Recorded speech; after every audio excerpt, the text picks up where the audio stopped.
Good afternoon, everyone. I wanted to make a quick video about writing and just explain why I have some of the processes in that I have, and kind of help you if you're working with your child on writing with some of the writing prompts for home during the asynchronous work.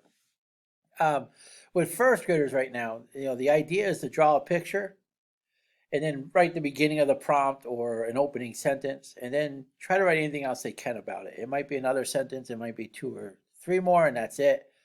And if they get that, like that's where first grade I'm hoping is at. And now with their spelling, it might just be getting beginning and ending sounds. Some kids may start to get the short vowel middle sounds, and that's okay. Let them do the best they can with that. If you want to do something where you want to correct it, what you can do, let me show you one kid, so I want to cover up the name. But you can just write the correct spelling over a word, but leave it so I can see how they spell it. Because like here in oatmeal, they had OTMEL. That's fantastic. I mean, they had the beginning sound, they had some middle sounds, they had the ending sound. They didn't have the silent A, the long vowel pattern, which is really the end of second grade, beginning of third vowel pattern there. So if you're gonna edit, you can certainly edit, but just right over the top. Don't have them erase and change, and let them finish the sentence or even the whole paper before you edit, and then go back and say, hey, look how close you were on oatmeal. Well, you had this letter and this letter. This is how you spell it. I wouldn't go through and do every word because it's just going to discourage them, but correcting a few words is fine. Asking for capital letters at the beginning of a sentence is fantastic, and a period. If they know what a question mark or an exclamation point is used for right now, if not, you can show them that it's a period with a special mark above it, but that every sentence ends with some kind of form of a punctuation. Now, the second graders, you're going to be doing the same thing of drawing a picture first, writing about it, introducing it, but then you're really going to try to elaborate on that. And I'm really looking for, 4 to 6 sentences about your opening statement or your focus. Okay. If it's your weekly news entry to Mr. Young this week, dear Mr. Young, I had a great week because I got a dog. Then I would love 5 to 6 sentences explaining what was so great about getting a dog. What do you love about it? Describe the dog.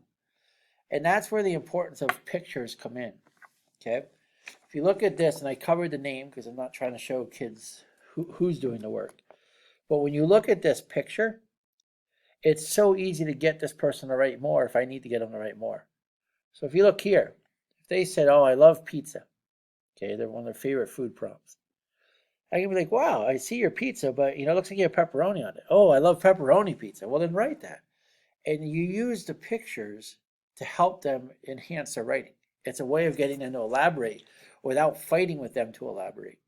So that's why I really push the picture first. I don't ask them to color first. I want them to draw, but draw a really good picture of what's going on in your writing. Then start writing about it. And if they get stuck, you can say, hey, look at your picture. Well, you have fish. What kind of fish?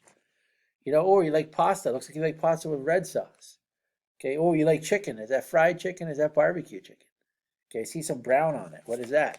So it allows the writer to elaborate without really have to racking their brain to come up with more information just by going back to the pictures, which is an easy thing for all the kids to do. So when kids are doing their writing, have them use pencil, please. Using marker and letting them be messy, they will have to redo it. It has to be legible. That's something we're working on both first and second grade. But don't skip the process of drawing the picture. I know it seems like, well, that's just something extra Mr. Young puts in. It's in there for a reason, and it's in there to make kids' lives easier and learning to write. And if you're trying to help them, it will certainly make your life a lot easier. So I hope you can use that tip, and I hope we're getting more and more of that.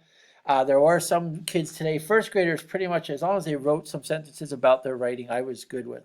There was some second graders I asked to redo some things or add to because it just wasn't enough. And I want them to understand that there's an expectation, and it's not just something to say they do and they do 1 or 2 things and then they turn it in quickly. But again, make sure they focus on the picture, then write. Then they can go back and color if they want, or they can color, then write. But then also just neatness, using pencils, not markers, not crayons, please. If anybody needs pencils, just let me know, and I will certainly send home a box so that you have more for home. I hope this helps, and I will talk to you all soon.